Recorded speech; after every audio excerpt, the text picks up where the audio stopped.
What is going on, everyone? My name is Andy. Welcome back to another FPL video, and today we're looking at team selection time for game week 27. We're going to go through that amazing double game week 26 that everybody seems to be really happy with, see how I did in that, how the rank is doing, and then look ahead to game week 27. Transfers, captaincy, do we sell Bruno Fernandes, and that kind of stuff. I've got a new mic arm now, which means it's more in the screen, but it does mean my mic won't fall over, so hopefully it doesn't look too bad. Let me know if it looks awful, and I might see about changing that. Otherwise, give the video a like. Hit subscribe if you're new around here. Let's talk about OneFootball. Thanks once again to OneFootball for sponsoring today's team selection video. Link in the description below if you want to give it a go. Take you straight through to the Android or iOS store, whichever device you're on. It's completely free as well. We're about to get to the business end of the season now. You need your lineup news, your team news, all the latest footballing news, not only from the Premier League, but around the world if that's something you're interested in as well. So make sure you click that link in the description below. Completely free, like I said. Give it a go, see what you think. So game week 26 for a lot of us was it was rubbish, wasn't it? I know some people I've seen on Twitter with kind of 100+ scores, big green arrows, well done if that was you. For me, this whole period with no wildcard, I just kind of wanted to get through it and keep my triple-digit rank, and that is something that I've done. I'm on 799 now overall. I was at about 727, I think it was, or 729, so I've gone down about 70 places, which isn't ideal, but I've taken an 8-point hit. I didn't have Luka Dean, I didn't have Calvert-Lewin or anyone like that I thought would do well. And luckily, because a lot of people would have played double Man City defence, Wan-Bissaka coming in with the 12 points kind of covered off Luka Dean quite well. And Martinez in goal with 12 points is just an absolute hero. Bit of a weird one, that, because I think most of us expected a clean sheet against Sheffield United and to lose it against Leeds, and it happened the other way around. So I'm quite happy with that, right? Obviously, when he got 10 points against Leeds, I thought, wow, we're quids in here. We could be getting a 16-pointer plus. Didn't happen, but 12 points more than happy with. The midfield was a massive letdown. Like, one of the things I was worried about was playing two Leeds players when they only had a single game week. And obviously, I wasn't heavily punished by that. Antonio scored against Man City on my bench, but it's only a loss of like 4 points. And I think I would never have played him, no matter how many times we go back and look at that. Go back and replay that game week. But the midfield was poor, right? Gundogan 6, obviously didn't play in the second game. He came on late, got the assist. Fernandes 2 blanks, right? And then Salah 2 blanks as well. I said that I thought against Chelsea they would both struggle, which they did. But to both struggle in the other games as well was a massive letdown. And I'm going to be honest, right? I know lots of people triple captain the likes of Calvert-Lewin, Salah, Fernandes, and so they've had blanks. I'm still annoyed at Kane. I don't care that he got 8 points. He only got 2 points more than Fernandes, who blanked, right? He got his 2 clean sheet points, which is why he's up to 6. So to get 8 from Kane, yes, I'm annoyed at it, right? I hate all these comments I keep getting. Oh, you got a score, you beat the popular players. I wanted to beat the popular players by more. That's why I captained Kane. How many chances did he get? People tweeting me saying that he didn't play well. Look, maybe he didn't for the whole game. Who cares? The amount of clear chances he had was ridiculous. The header from 6 yards against Fulham, the shot straight at Areola against Fulham, the chance at the end of the Burnley game that he didn't convert. It was so frustrating to watch. I've still never had double digits for my triple captain, so I've never had a score of 10 converted into 30 or 11, 12, 13, etc. Kane getting 8 is 1 point less than my the best ever, which is Aguero with 9. So triple captain, it is overrated. We do worry about it too much, but I haven't really worried about it. I've saved it for a double game week. I've triple captained the player that I thought was the best option in my team, which, to be honest, he almost was, apart from Son, and I was never going to captain a defender anyway. But how if you watch both those games, you cannot sit there and tell me 8 points was fair. He should have come away with more, right? Harry Kane, he had a few chances where, okay, I know they don't get scored every time, but when you put Harry Kane in front of him, you expect him to score like 8, 9 times out of 10. It just didn't happen. What could have been, right? Just even one extra goal would have been another 18 points, or another 12 points, sorry, but he would have probably got a few bonus as well. So I'm annoyed at it. Come at me in the comments. Tell me why I'm not allowed to be annoyed at it. I'll tell you that I am. Anyway, let's move on to game week 27. Okay, so game week 27, I've got one free transfer, only 0.3 million in the bank, because I obviously made those changes last week, right? So I did the -8 to bring in Harry Kane, and I sorted my bench out by getting Fabry and Burn in as well. So I've kind of reduced the amount of money on my bench, but I've also increase the amount of money in my first 11. So I don't have too much money to play with. Martinez is now basically my keeper until game week 30 at least. I have already toyed with the idea of making a goalkeeper transfer at some point. A lot of that is going to come down to other moves that I need to make, any other players that I need to shift and stuff like that as well. Because if I do, then the goalkeeper priority transfer will be right down the list. But Aston Villa's running is not very good. After kind of game week 30, they got a good match in 33, which is West Brom, but I'm considering free hitting for that week anyway. So outside of that, I don't really need him. Of course, he can get saves and a clean sheet in any game, but the more difficult the fixture, the more difficult to get the clean sheet, obviously. So he's staying in for now, and Wolves at home I think is a perfectly fine game for him, and I don't have a sub goalkeeper anymore, but I am fully aware about Villa's running, so that's something I'll kind of cross when I come to it, right? Double City defense. I spoke about this on the game week preview yesterday, right? I don't think anymore that these two players are essential by any means, right? Again, just to reiterate, one of the reasons that Triple City has been so essential is because they've had so many double game weeks, right? After this one, they don't have any more. Right, it's actually just blank game weeks in 29 and then game week 33. And obviously, if Cancelo probably less so than Stones, but if Stones is going to be competing with Laporte now, there's a chance that he misses every other game, right? He just keeps switching Laporte and Stones, especially around the Champions League. I'm going into Man United Southampton hoping that I just get one game, right? I'm not expecting two. The difference between this week and last week is last week you could have got other defenders who are going to play more than once, right? This week, even if they only play one, then they're matching everyone else apart from Southampton anyway. So there's no real massive need to get rid of them.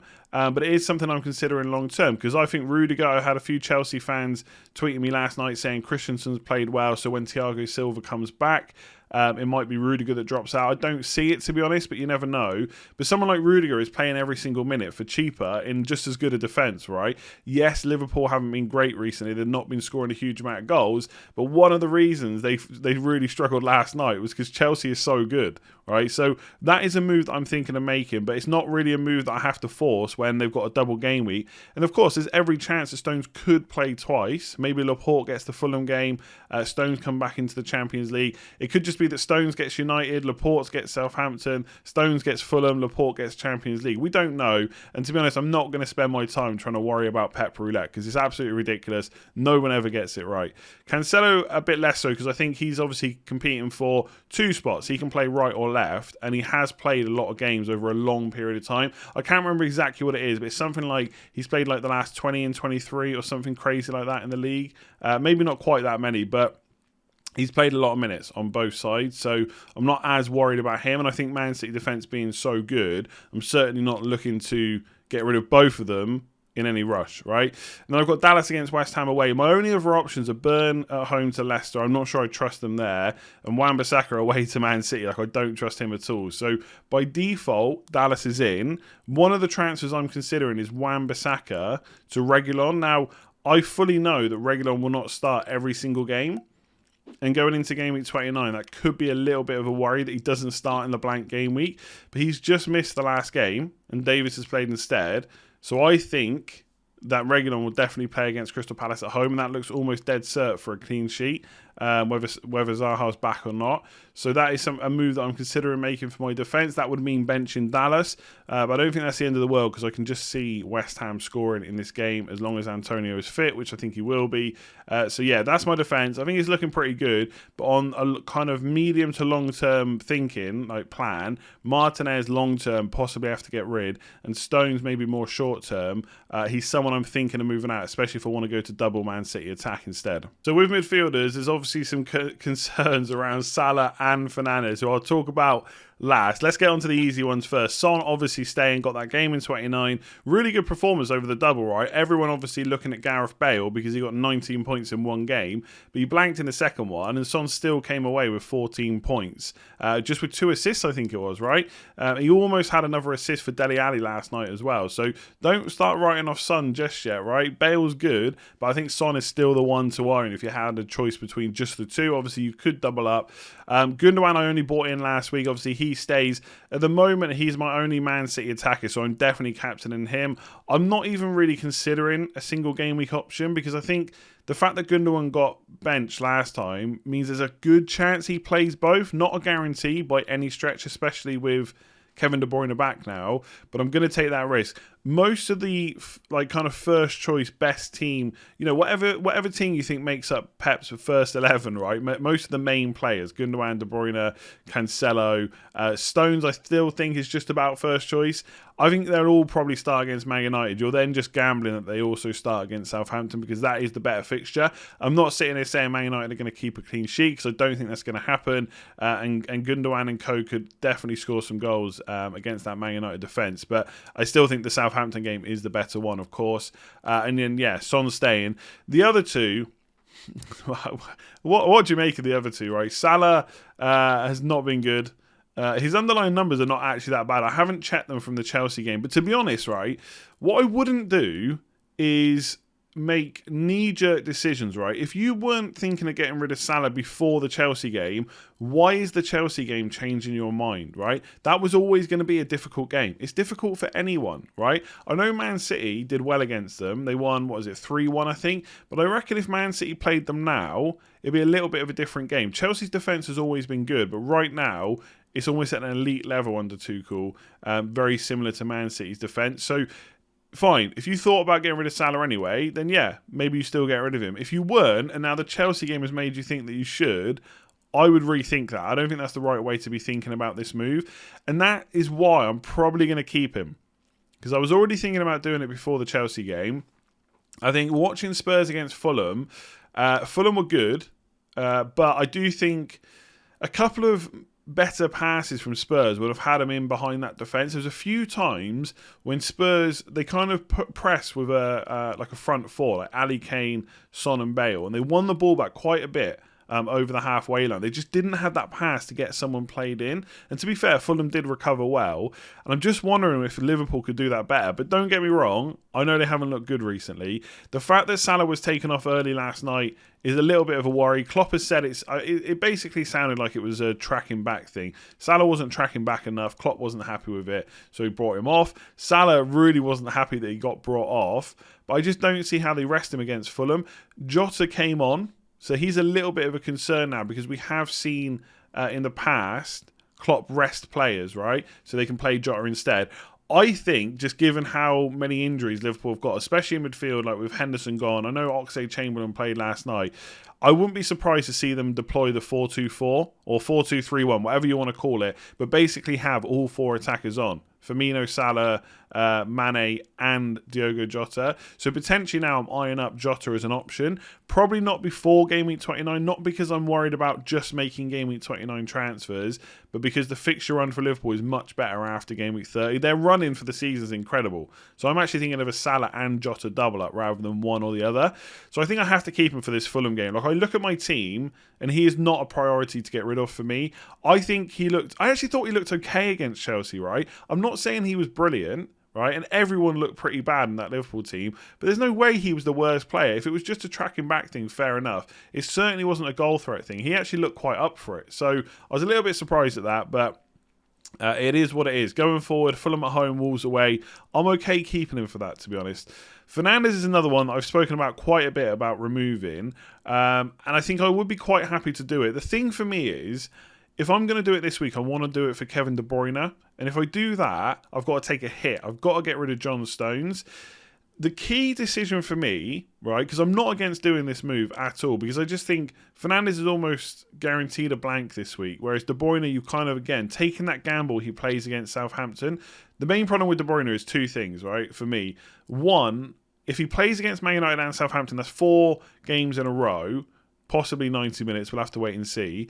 Before a Fulham game, then a Champions League game. Where will he get? Will he get a rest before the Champions League? Possibly. Will it be in the Fulham game or the Southampton one? Right, that's up for debate. It would make sense to rest him in Southampton and play him against Fulham, right, to give him that break in between. But at the same time, This season, when De Bruyne has been fit, he has played. The main difference right now is they've almost won the league, right? It's almost, nailed. Everyone thinks they've won it anyway. But also that Champions League game looks fairly secure as well, given how they played in the first game. So it's difficult to know. The other thing for me is, will I have the balls to captain him? Right? Because Gundogan's just got a rest. I feel like he's a perfectly fine captain this week. I think in the future, when Man City have got single game week games, I do want to captain De Bruyne ahead of Gundogan. But this week, I'm just not sure about whether I will do that. So even if I take the hit, would I captain De Bruyne? That is my key question about whether I make the move.